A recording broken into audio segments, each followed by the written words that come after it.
आणि कशा पद्धतीचं नियोजन आहे? गेल्या वर्षीचं मराठी भाषा दिनाचं नियोजन अतिशय आगळं वेगळं होतं.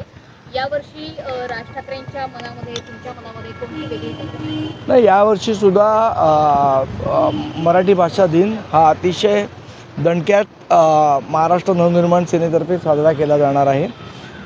मागच्या वर्षी जसं शिवतीर्थावर त्याचं आयोजन केलेलं तसंच यावर्षीसुद्धा शिवतीर्थावर मराठी भाषा दिनाचं भव्य आयोजन केलं जाईल.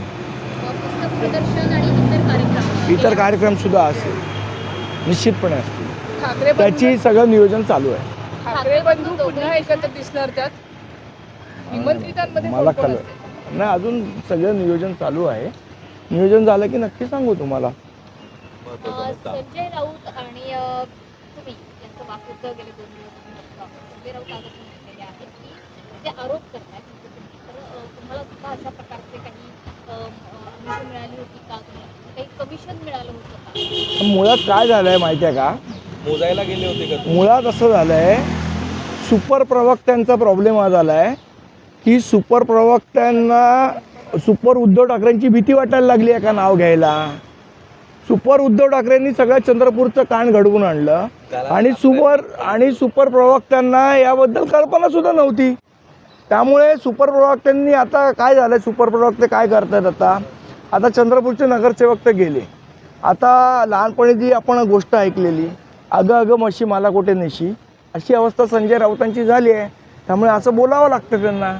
तो त्यांचा भाग आहे बोलण्याचा, न बोलून सांगतील कोणाला, अशी त्यांची अवस्था झाली आहे. पण चंद्रपूरच्या बाबतीत त्यांनी शेण खाल्लेलं आहे, त्यांच्यावर कारवाई होईल असं काही कारवाई करणार नाही मी 100. आणि मी याच्यावरती जाऊन सांगतो की हे चंद्रपूरचं होणार आहे अशा पद्धतीचं भाजपचं डील हे संजय राऊतांना आधीसुद्धा माहीत होतं. त्याच्यात काही सरप्राईज नव्हतं संजय राऊतांना, हे त्यांना माहिती होतं आधी. मग एवढी आतपाकड संजय राऊतांची काय? आता करायचं काय? आता शेवट जे आपण बोललो त्याच्या विपरीत घडतं आहे, तर मग मी मारल्यासारखं करतो, तू रडल्यासारखं कर, आणि म्हशीवर बसून अगं अगं म्हशी मला कुठे नेशी, अशी अवस्था झाली आहे त्यांची. सुपर की सुपर प्रवक्त्यांना सुपर उद्धव ठाकरेंची भीती वाटते. सुपर उद्धव ठाकरे मग नाव का नाही घेत सुपर उद्धव ठाकरेंचं?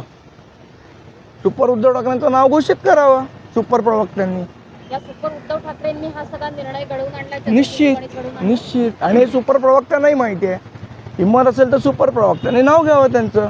पण आता म्हशीवर बसून अगं अगं म्हशी मला कुठे नेशी, अशी अवस्था चंद्रपूरमध्ये झाली आहे. सर, आपण बघतो काल जो म्युझिकल कोस्टल रोडचा प्रयोग सरकारच्या माध्यमातून राबवण्यात आला, तुमच्या पक्षाचे नेते अमित ठाकरे यांनी देखील त्यावरती प्रश्न उपस्थित केला की खरंच मुंबईकरांना सध्या अशा मला असं वाटतं चांगले रोड आज ठिकठिकाणी रोड खोदलेले आहेत. त्या रोडची दुरवस्था आहे. CC रोड एकदा बनवतात पुन्हा खोदतात. त्या सगळ्या प्रश्नांवर लक्ष वेधण्याचा प्रयत्न हा त्या पोस्टच्या माध्यमातून अमित ठाकरेंनी केलेला आहे. आज एक महत्त्वाची बैठक महापौर घेत आहेत. ही बैठक म्हणजे जो मनसेने यापूर्वी मुद्दा उपस्थित केला होता अनधिकृत फेरीवाल्यांचा, आणि तर बांगलादेश. यामध्ये आता आणखीन एक शब्द ऍड होतो तो म्हणजे अनधिकृत बांगलादेशी फेरीवाले. मला असं वाटतं अनधिकृत परप्रांतीय पण ॲड करायला हरकत नाही त्याच्यामध्ये. पण बांगलादेश अनधिकृत आहे, अनधिकृतच आहेत ना ते. बांगलादेशी पण अनधिकृत आहेत आणि परप्रांतीय पण अनधिकृत आहेत. सर्वसमावेशक कारवाई असावी अनधिकृत फेरीवाल्यांची. 100% कारवाई थातूरमातूर नसावी, प्रसिद्धीपुरती 1 आठवड्यासाठी नसावी. याचा परमनंट इलाज, परमनंट सोल्युशन हे महापौरांनी काढलं पाहिजे. आणि याचं परमनंट सोल्युशन आहे की फेरीवाला धोरण जे महानगरपालिकेने बनवलेलं, त्या फेरीवाला धोरणाची अंमलबजावणी हे त्याचं सोल्युशन आहे. आता 4 दिवस कारवाई करतील, अजून आठवडा करतील, पुढे काय? त्यामुळे धोरणाची जर अंमलबजावणी झाली तर त्याचं परमनंट सोल्युशन मिळेल. उगीच ॲक्टिंग पुरतं कोणी काही करू नये एवढी आमची विनंती. मुंबई टँकर माफिया फ्री करण्याचं धोरण भाजपनं राबवलेलं आहे. खरंच ते शक्य आहे का? अनेक ठिकाणी पाण्याची चोरी करणारं हे मोठं रॅकेट मुंबईत अस्तित्वात आहे. तर म्हणाल्यात ना, तर आपण वेळ देऊ त्यांना, बघू आठवडाभर करतायत का नाही करत. आता इतके दिवस सत्तेत पण होते ना, असं काय ते महापालिकेचंच काम आहे अशातला भाग नाही. पण टँकर माफिया फ्री करणं एवढं शक्य आहे? आता ते म्हणतात तर आपण त्यांना वेळ देऊ. नाही महिनाभरात झाला तर पुन्हा एकदा या विषयावर बोलू.